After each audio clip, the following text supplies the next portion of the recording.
This episode is brought to you by Auditor Applaud. Subscribe via the link below. Here, he films outside a police station from public land when officers approach and question his recording.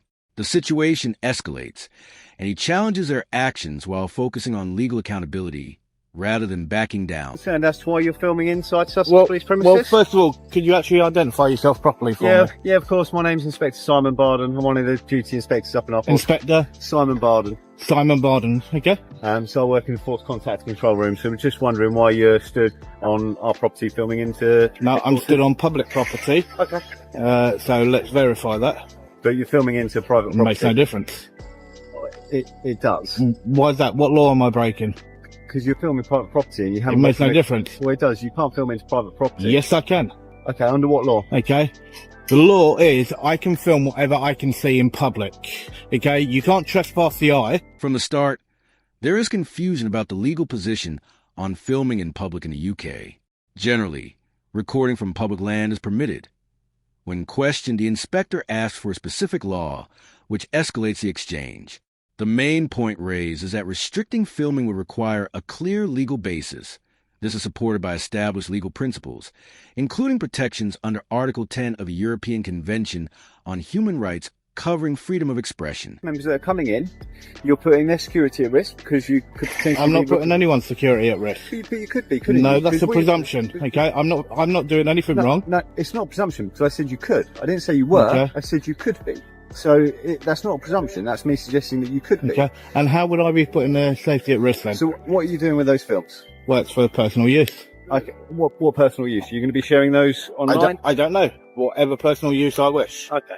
So what is the purpose of you being here today would be my question. The police is a public service. Yep. Okay, and I'm here to actually record what the public pay for.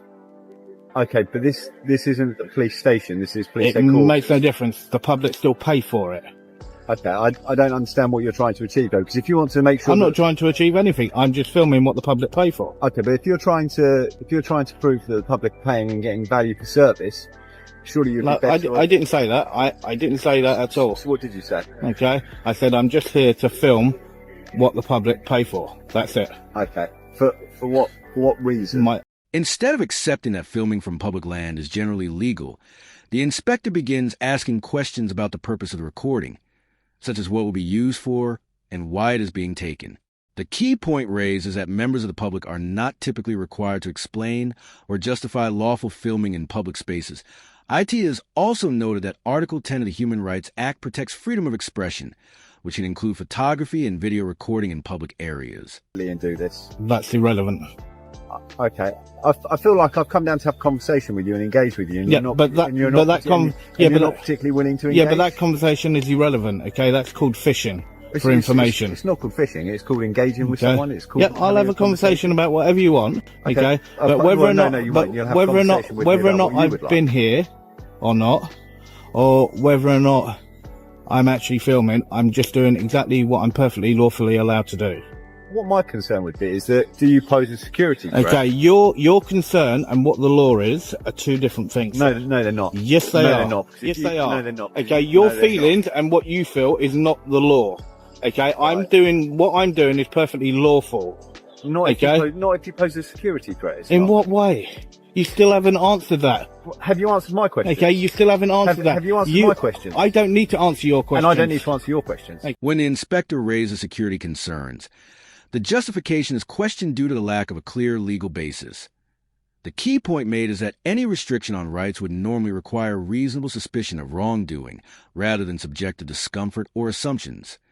The discussion highlights the importance of grounding policing decisions in clear legal standards rather than personal perception. Are you recording information on police staff? I'm recording whatever I can see. Bear with me a second.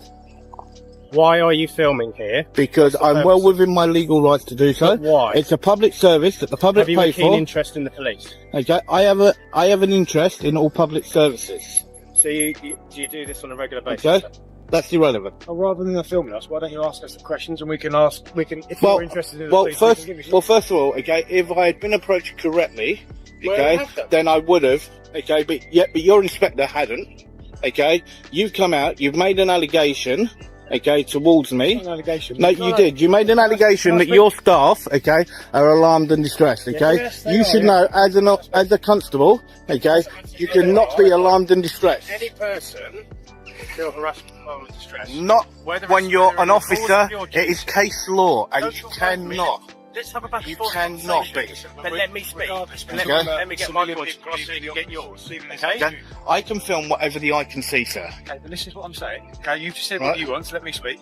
Okay, members of staff leaving this building or this facility in their plain clothes in their own car, you filming them has caused them alarm, harassment and distress. Okay, they're not on duty as police officers, so they can feel alarm. When two constables arrive, they raise concerns that staff are reportedly feeling uncomfortable due to filming. The counterpoint presented is that police officers are generally expected to deal with a higher level of public scrutiny and discomfort as part of their role.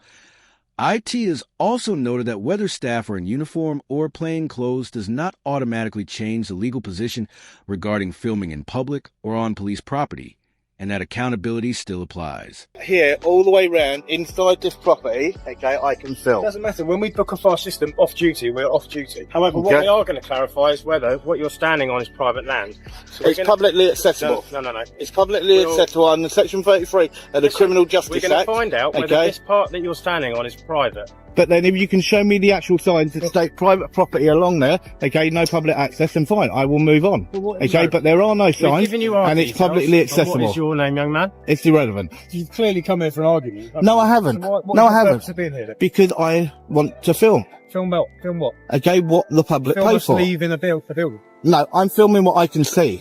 Okay. Well, what you're doing is you're filming people leaving in their personal vehicles. Okay? That's not exciting. And security threat? No, how is that a security threat? Their registration. That's a presumption. You not see what happens in the world. That's a presumption. You're not seeing what's happening in the world. Okay, yeah, but that is a presumption, okay? It's not a presumption. And where you just said, okay, about to do with license plates, okay? License plates are in the public domain, okay?